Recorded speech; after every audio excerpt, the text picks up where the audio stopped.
This is Gingy with Louisiana Creations. I'm using the Green Easy finishing cleaner and a very fine steel wool to strip the finish from this tabletop.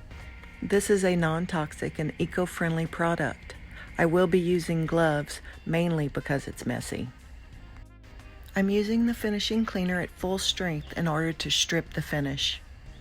I will be diluting it with water in a spray bottle to use as a cleaner on the chairs that go with this table. I chose to use this instead of the furniture stripper because I did not have layers and layers of paint to remove. I mainly wanted to strip the finish in order to get rid of the watermarks that were left behind and any grime and oils from fingerprints and food particles over the years. As you can see, it's taking off all of that.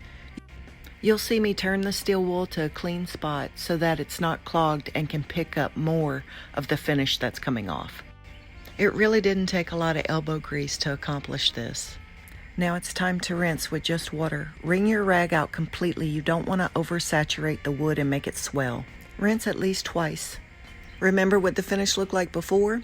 It's still damp in this first picture, but when it dries, it makes a big difference.